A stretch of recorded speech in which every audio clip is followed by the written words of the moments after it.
Welcome back. The train has officially left the station. There's now beers out. We know where that goes. For those who want to survive today. I'm with three heavy hitters right now. Heavy focus on educating affiliate managers, and this is actually my biggest motivation.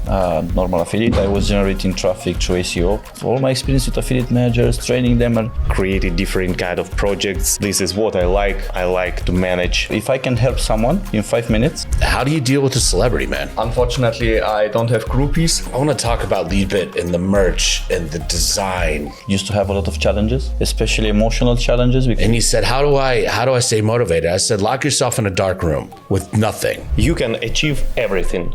Be coachable. That is also the most important skill that you are looking for in a junior affiliate manager. Just follow your dream. Games and Rules Live Podcast. Welcome back. I think this is episode 3 for the day. I'm getting there. The train has officially left the station. There's now beers out, so who knows where the hell this is going to go. But we know where that goes. For those who want to survive today. Straight. So I'm actually I'm excited about this one because this is brought to you by Moonlight Payments and LeadBit, and this is the title. This is The Way to the Top. I'm with 3 heavy hitters right now, just absolute gangsters. And it makes me feel a little inferior, but I'll get past it. So let's go around. We have Alex, Stefan, Florine. Talk about kind of what you do, what you got here. Not what brought you here today. Not like your feet or a golf cart, but kind of what got you here, and then we'll kind of roll with it. Have a little fun with this one, I think. So Stefan, go ahead and start, man. Yeah, Baj, thank you for hosting, and thank you LeadBit and Moonlight Payment for sponsoring this and giving us this platform. My name is Stefan Mübauer. I'm since 15 years in affiliate management, and I was, I think, the first one that really put like a heavy focus on educating affiliate managers. And this started all around 3 years ago, and it was never planned as a business. And in the meantime, it turned into like something really productive and something that is really helping people. And this is actually my biggest motivation to educate people how to be successful in this industry as affiliate managers. That makes the industry really better. And this is not only because the people are maybe earning money as affiliate managers, they are also working more efficient with affiliates. And this makes more money in the end for everybody. And this is my main goal. I did that all practically for free. I never made any money with anything of my side hustle until this fella here that wrote the second best book about affiliate marketing management. I wrote the best one, by the way. No, but he and also William, another good friend of us that is not here, not even in Bangkok, they were telling me like, hey, you should make something out of that. And in the meantime, I have a consulting company. I have a quite successful recruitment company where I'm working at the moment already 4 people. Just kept in the I mean, you have a big ass booth now. Like, you're like, I'm starting a recruiting company or something. I'm like, oh, okay. And I walk by the other day, I'm like, damn, like, this is working apparently. It's working very well. And there was also like a gap to fill in this field. There are recruiters out there, and some are doing a fantastic job, especially in iGaming. There are extremely talented agencies. Yeah. But somebody that is really hands-on, so deep into the affiliate space and does recruiting and goes to 25 conferences to speak there about these topics was new. And additionally to all things that I do is 80-90% of my time focused on managing the affiliate program of Masters in Cash. This is maybe not publicly that easy viewable, because what I shall always post, like, we have new offers, promote our stuff. Right. And all the work is happening in the background. It's just nothing spectacular to present. But this education stuff is things to present. And due to this hands-on experience that I have day to day, I think we can offer really like extremely great matchmaking in recruitment. And also in consultancy and building affiliate programs and so on. I dig it, man. You're all over the place. You speak at every show. Like you have your suits, you have a look, you have a vibe that just comes with you. You have really pretty girls that work for you that oh, by the way, are smart, which really helps. I dig it, man. You're doing a really good job of it. And let's move to Florine, and we'll get back to like picking your brain in a minute. Let's hear it, man. What let's say on the way to the top or way to the top, like history, background, quick. How'd you get here? What are you doing? So I started 15 years ago as an affiliate, normal affiliate. I was generating traffic through SEO. So I started as search engine optimization.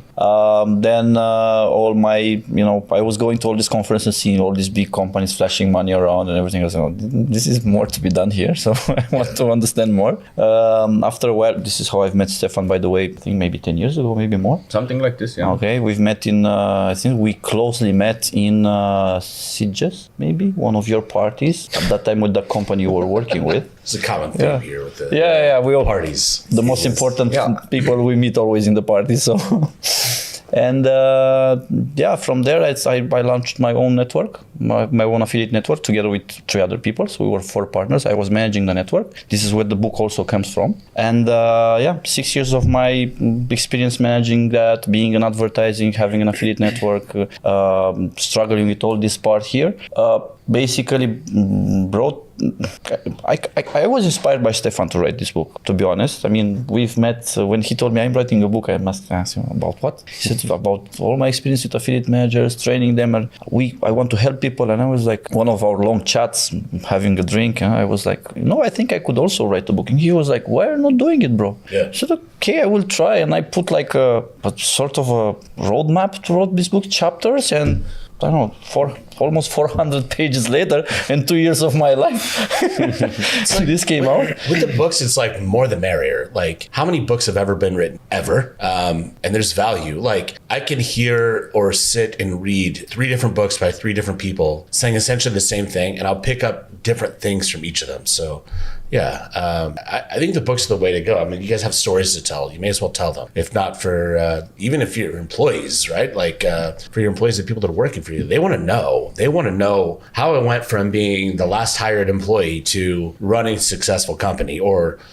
actually all of you now, groups of companies. And that's wild. And that's what I said, like, you guys are gangsters. I mean, you went from like, Alex, I'll get you, but like, I think you just started as an affiliate, and you're like, now you're like, well, look at my companies, right? Like, so yeah, let's, what was your start? Was it, I don't know if it was an affiliate, but kind of what got you started? And then, like what did this rise look like? Yeah, actually, it was 12 years ago, 2012. I started. I've been the part of one of known big dating advertiser. I started as promo manager.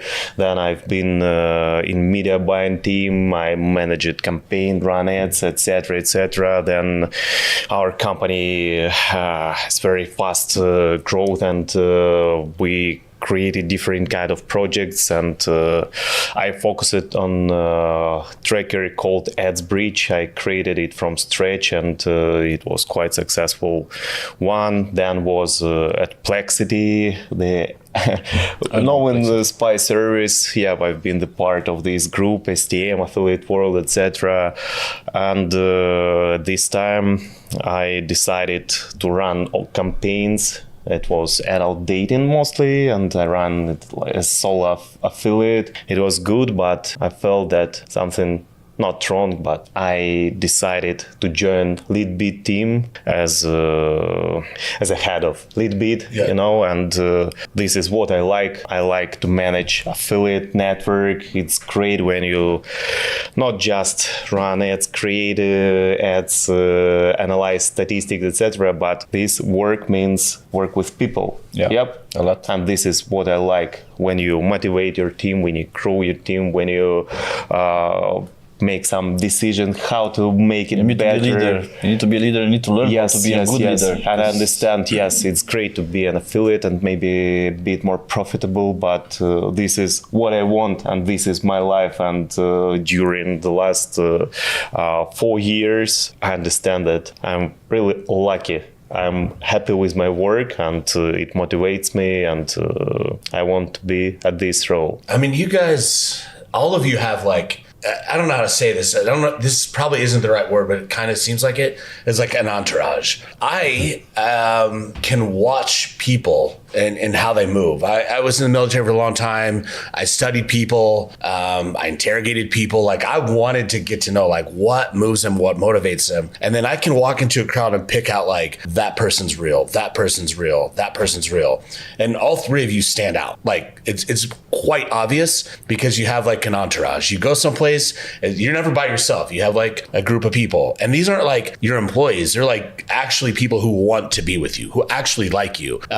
So let's talk about that, like from a leadership perspective, how difficult is it to be one, the leader, and two, probably having fans, whether they're your employees or people that just want to be associated with you.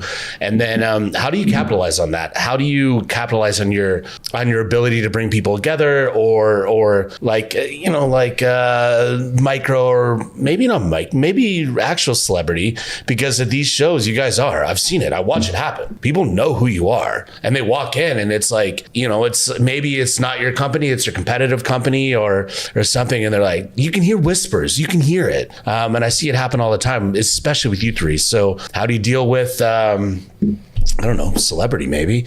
And, what kind of makes you tick at a show? What makes you feel like you're doing something successful at a show from a leadership perspective? If you understand that question. It may have just been me talking. I don't know. It's beers probably. For me, it's like I have since a few years in my life a rule which I took from a book called Give and Take by Adam Grant. By the way, guys, read it. It's amazing. It's called the 5 minutes rule. So if I can help someone in 5 minutes, giving 5 minutes of my time, I can help someone by introducing them to someone, by giving them an idea about their business, so on and so forth. I will never charge anything. If I need to spend more time, 5 minutes between the quotes, because at the end you stay and you speak like 30 minutes or whatever, that 5 minutes rule. Okay, what's your business? What are you doing? What are your goals? Okay, according to my experience, I would do this if I would you. Okay, that's my 5 minutes rule. If I need to put effort into it, I want to get paid because I know my worth, I know my time, I know how much money I make by doing other stuff. I don't want to lose my energy. Okay, if you're a close friend and you're in trouble, I have no problems in helping. I have no problems in connecting with the people that could help you because I know the people in the industry. If you come to me and say, hey, I want to launch a dating app, for example. Okay, I know the people which are doing dating. I know the people which are interested in investing into this in this field, and I can connect you. And then it's up to you to sell. Right. Okay, I did my part. So I think this is the kind of energy that we should put there, because there are some people that would not move a finger without being paid. Yeah. And that's not, you need also to show some empathy. You need also to help, to give back, because at the end we are taking, but we should also give back. Yeah, I say it all the time, like, be nice. Yeah. Like, start there. You don't even need to think be nice. Yeah, you don't even need to think, I want to be a leader, I want to respect me. I don't care about that. You guys are leaders because you're one, it's not only that you're successful, and we can get into like financial success or personal success. That's not it. Like, there's innate ability in all three of you. When you walk through and you have conversations, people listen. That's like one of the pillars of leadership, is the ability to communicate effectively and appropriately, and then have people listen to you. And I see it with Alex and LeadBit, like almost blindly. You're like, these massive booths, the employees are loyal. They want to be there. They want to work for you. And they don't want to work just for LeadBit. They actually want to impress you. And it's pretty damn wild, like, to see this. And Stefan, you speak all over the place. And I think, I've watched the gathering of your speeches grow, and it's like now they're like, oh, Afpal's here now. What the hell else is he getting into? And let's hear about it. So, how do you deal with a celebrity, man? Well, it's not like a celebrity status. Unfortunately, I don't have groupies, but I'm open for it. I don't think that's accurate, but go ahead. So it's not really like a celebrity status, but I'm for sure an opinion leader in this industry, especially when it comes to affiliate managers, account managers, business developers. And I really enjoyed it a lot And I like to help all the people that are affiliate managers starting out and so on in all of their needs. I get very often messages on LinkedIn, on Instagram, and so on. And the only thing I request them to give back to me is to buy my book. It's not a lot. It costs $20. So you should invest it. And I'm happy to see then when I get my email from Digistore that somebody bought my book. Amazing, yeah. And with this, they practically buy their entry ticket to ask me all their questions. Of course, at a certain point, it reaches a limit. If you write me every day like 10 things, something like this, I don't have the time to answer this. But usually it's like 1 or 2 small advices you give to people, and that helps. And if you travel so much as I do and speak on so many conferences, you just have like a big network of people that you can circle back and connect people. And I'm also very curious to learn about everything that is happening in this industry or in general around me. And sharing this knowledge that you gather when you listen to people and they explain something new, something that a knowledge that you can transfer. For example, I started a few months ago to heavily learn everything about data analytics. So greetings to my friend Christian Ionesco from catstats.ai, another little name dropping here. Nice. So the guy is building practically data analytics solutions for affiliate programs and networks. And I really looked over his shoulder to learn everything about it. And now I speak about these topics as well. And because nobody is really looking in it too much, beside data scientists, but they are not going to the conferences, it's another thing where I can educate people and where they have questions where I practically just transfer the knowledge from somebody else. And it's helping also the branding of this guy. Yeah. And this is how you build practically a network of supporters. And these supporters are always sending back to you people that are looking for a job, people that need consultancy, people that have traffic and they want to send it to our program, so on. So just learning something, transferring knowledge to people, and this is practically giving you a reputation. And do it honest and mean it, and not just do it for the money. Yeah, it's. I like that you say that. Like, I mean, both of them. 5-minute rule and just like helping, right? Helping. Like Alex, like little change. I want to talk about LeadBit and the merch and the design and the shit you guys do that is wild to me. But listen, I took a video yesterday at LeadBit's booth. I'm not joking. There was probably 30 people there. And I think maybe 5 or 6 employees, but it was packed. And it's booth placement. It's the message that the employees are saying. And I think that's the message is the belief in LeadBit and in you. How do you get your team to buy in like that? How do you get them to understand what, I guess from a leadership perspective, what are you doing to make sure that the employees know, like, this is real and we're helping people? I mean, you're helping people make a shit ton of money. So like, what do you do to motivate your team? Okay. First of all, maybe they feel my energy and my goals, what we need to do. And I have a vision and I want to translate this vision to my team, and they see that what I do, it really matters for me and for our goals, and it's correlate with their own growth. Yep. Yeah. And I'll help them. We discuss a lot of things, what to do, how to do. And as for merch, I just want to create something that we will dress even without the conferences, what you want to dress during your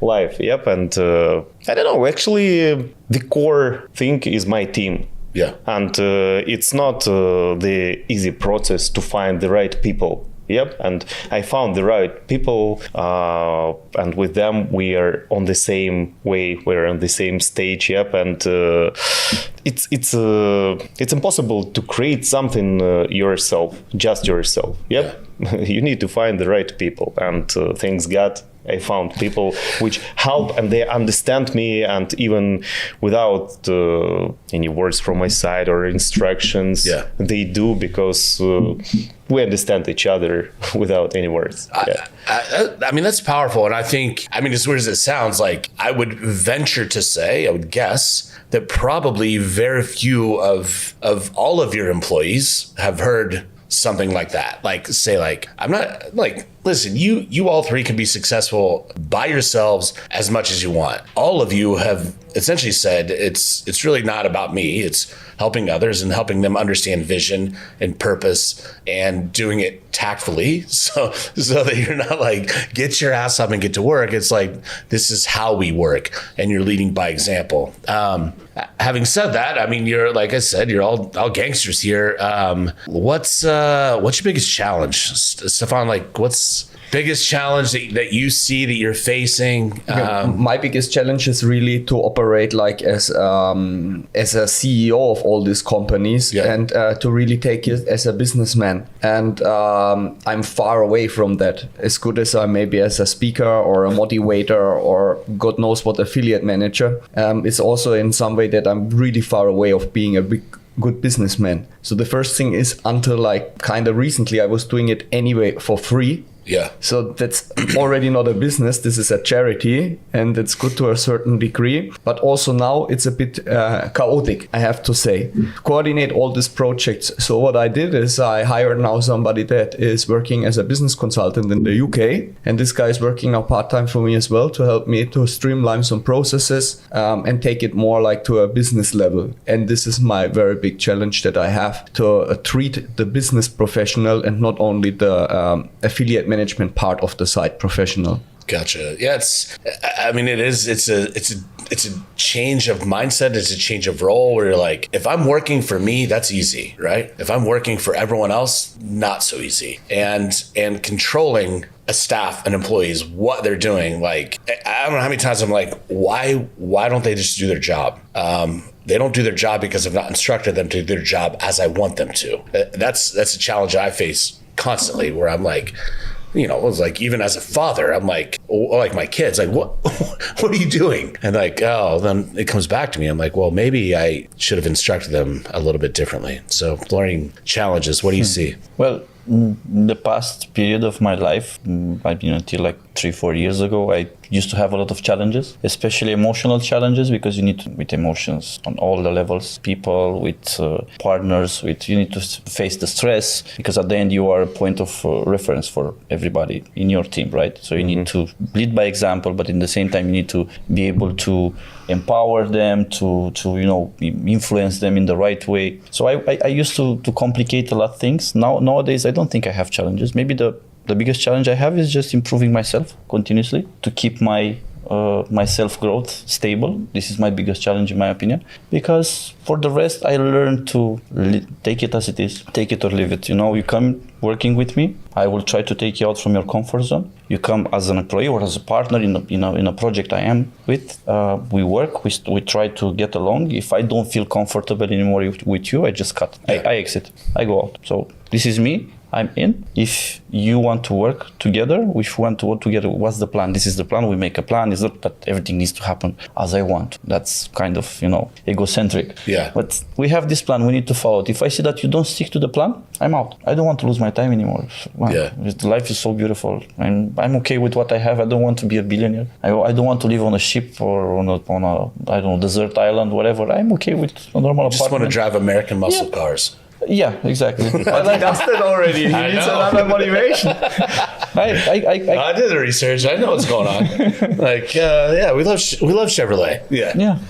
So I'm enjoying life. I'm trying to have less challenges possible. I try to motivate people. But my let's say main challenge is improving myself, in my opinion. Because if you improve yourself constantly, people which are coming and looking at you and take you as an example, they will improve themselves, because they want to stick to the train. They want to stay there, to be attached to the train. If they want to unplug them, let them go. They will be happy somewhere else. You don't want sad people in your team. You don't want that. Alex, biggest challenges, what do you see for you as a leader? Actually, probably to keep motivated. Yeah. Yep. And my motivation has to be translated to my team. Yep. And I try to find the people with some passion, and I want to give them opportunities to achieve their goals, to keep their motivation as well. Yep. And the biggest challenge, maybe, to keep motivated myself. Yeah. Yep. And then translate it to my team. It's It's wild for me to hear 3 unbelievably successful people. When I asked about challenges, I didn't ask one of you about a personal challenge. I just said challenges. And every one of you rolled it back into something that you felt a little bit uncomfortable with, or whether it be mental or like becoming a business person or staying motivated. Like, not one of you said the biggest challenge is finding employees who want to work. Biggest challenge is finding employees who are productive. Not one of you said this. You all owned it. And this is wild. I think this is like the best reason that you are where you are is because you own it. You're like, the problem that I see, the challenges that I see are my inefficiencies or my ineffectiveness to do something crazy. It's so, to do something from a leadership perspective, like it's so crazy. When you started to talk Stefan, I was like, damn, like, okay. And then you're like, my motivation or insecurities or mentally like just not there. Like, it's really powerful, not only for the employees that you have, but I think it's empowering, or it's powerful for employees from any company to hear leaders say, yeah, I don't have all the answers. Sometimes I lock myself in a sauna until I freaking pass out because I don't know what else to do. Our friend Marco, you guys all know Marco. He asked me, he's a young guy, and he said, how do I stay motivated? I said, lock yourself in a dark room with nothing. And he goes, for how long? I said, you'll figure it out until you need to leave. And I was like, I don't want sound. I don't want light. I don't want you to wear clothes. I don't care what you do in there. Leave when you're done. And he said, Butch, I did. He said, I'm like crying. I'm like, of course, man. It's really hard to have the role or title given to you as leader, and then when it's all said and done, you get in your car. Like, I always say this, like right when I get ready to start the car, I'm like, damn it, like I missed this, I missed this, I missed this. I didn't perform here. I didn't effectively communicate things, and you own it. And I'm really thankful and proud that all 3 of you said something, nothing about your teams or even your companies. It was all here. Yes. And that's honestly badass. That's super, super amazing. I think the biggest problem the biggest issue most of the leaders have is that they are comparing themselves with someone else, which is bad. You should compare yourself with a version of you from the past. So I would never have a down mindset, because in the lowest or the poorest part of my life, I was living on the streets, literally. I slept 1.5 years on the streets in Italy. When I was an immigrant, I left my home when I was 17. So just try. For me now, everything fails. Okay, I bankrupt all the companies I have. Yeah. Will not be, right. Worse than that. I have my skills. I will find a job. I'm sure that many companies will want to hire me. See, it's easy. You have the right connections, because then the second thing that people should understand, you shouldn't leverage to your value are your connections. Okay, the real ones, as you mentioned at the beginning, because we all have connections. But how many of these can we leverage in the real way? In a honest way? They come and say, bro, I'm with you, I will help you, whatever. So I think you should find yourself, the fountain of motivation should be within yourself, not within other people. Yes, I get inspired by Elon Musk, by other people. Of course. I like what they do, but I will never compare myself with Elon Musk. Said I will be the stupidest person in the world. No? So you should compare yourself with a previous version of yourself instead of comparing yourself with other people. See, how far have you got? Cool. So let's wrap this. Before we wrap it, like, let's go down the line. Alice, we'll start with you, and we'll go down the line of like I don't know, 30 seconds of advice. If you have to tell a new employee or somebody that's struggling out there, like, what are you going to tell them? You got 30 seconds with them. The elevator pitch on life, the elevator pitch to get to being at your level. What do you tell them? I would say, and I say to my people, that you can achieve everything.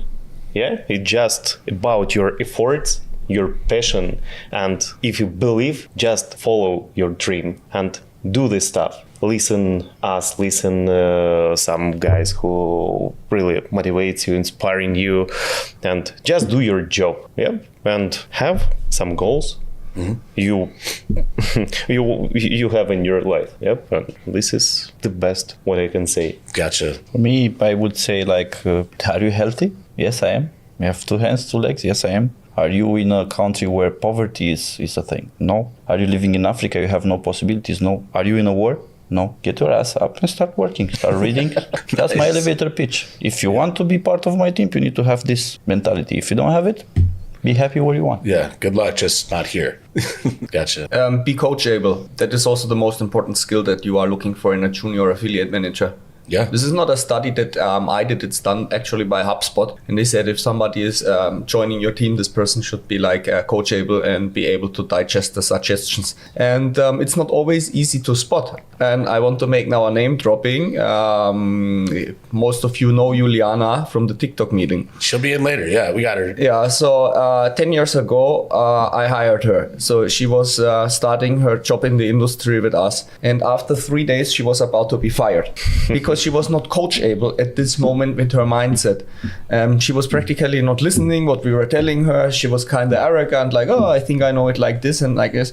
And we were on a conference. We were taking her after 3 days to a conference together with another girl. And she was about to be kicked out. The owner of the company and me, we were speaking in German practically. And she was sitting here in the table, how bad she is. Is he from Switzerland? Yeah. So I know. I did my research, man. So I dig on people. I know what's up. Yeah. So Reto. So Reto and me, we were talking about it, and we were like, okay, what we do with her? And we said, okay, now we are on the show, so it makes no sense to send her home. Yeah. So we just give her like the task to bring as many business cards, and she came back like with this amount of business cards or so, and this showed us like, okay, there is something, and we were speaking to her like serious, and she became like a sponge that was inhaling all this industry stuff and made her a super successful person in this industry. And she could sit here on this table and speak on the same quality as we are speaking. But you need to be coachable. You need to be able to digest new informations, and you have to be willing to take these informations and advices from people that know it better, not take everything unfiltered just because they are more successful. Yeah. Take out what is important for you and what is important for your role. I learn every day something new. I learn now project management and masters in cash since I took over the management of it. I learned how to become a business person in this. I learned data analytics and so on. So yeah. Amazing. Well, gentlemen, and like I said, titans of the industry here. I appreciate your time.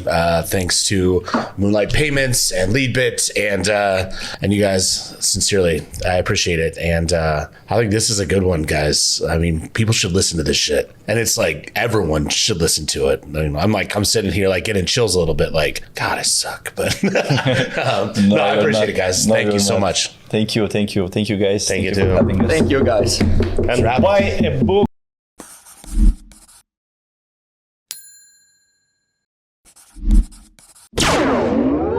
Games and Rules Live Podcast.